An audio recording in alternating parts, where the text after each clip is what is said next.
સુરેન્દ્રનગર શહેરની મુખ્ય post office અને તેમાં કાર્યરત પાસપોર્ટ ઓફિસને બોમ્બથી ઉડાવી દેવાની ધમકી મળતા સમગ્ર તંત્રમાં દોડધામ મચી ગઈ છે। એક અનામી ઈમેલ દ્વારા આ ગંભીર ધમકી મળ્યા બાદ તકેદારીના ભાગરૂપે તાત્કાલિક તમામ કામગીરી બંધ કરી દેવામાં આવી હતી। ઘટનાની જાણ થતાં જ સુરક્ષાના કારણોસર ફરજ બજાવતા તમામ કર્મચારીઓ અને ત્યાં હાજર ગ્રાહકોને સલામત રીતે બિલ્ડિંગની બહાર કાઢવામાં આવ્યા હતા। અચાનક કામગીરી ઠપ થઈ જતા પાસપોર્ટ અને પોસ્ટલ સેવાઓ માટે આવેલા નાગરિકોની બહાર લાંબી લાઈનો જોવા મળી હતી। ઘટનાની ગંભીરતાને ધ્યાને લઈને સુરેન્દ્રનગર એસઓજી પોલીસની ટીમો ઘટનાસ્થળે પહોંચી હતી અને સમગ્ર બિલ્ડિંગમાં સઘન ચેકિંગ હાથ ધર્યું હતું।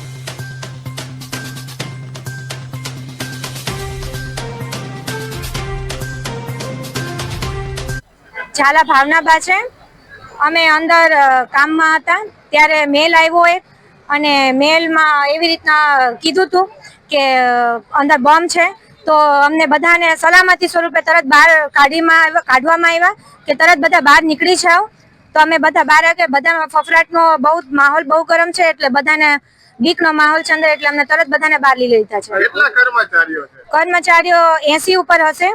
પરિવાર એટલો બધો સતર્ક છે કે તરત જ તે પોલીસ પરિવાર હાજર થઈ ગયો છે અને બધાને સલામતીના ભાગરૂપે સ્ટાફને, પોસ્ટ ઓફિસના સ્ટાફને બહાર નીકાળી દેવામાં આવ્યા છે અને ખૂબ જ સરસ રીતે સાવચેતીપૂર્વક બધાની કામગીરી પોલીસ કરી રહી છે અને ખૂબ પ્રશંસનીય કામગીરી છે કે પોલીસ તરત હાજર થઈ ગઈ છે અને અમને બધાને ખાતરી છે, વિશ્વાસ છે કે ફરીથી હવે સુરેન્દ્રનગર જેવા શાંત સિટીમાં આવું જે શાંત વાતાવરણ છે એને દોડવાનો પ્રયાસ ફરીથી નહીં થાય।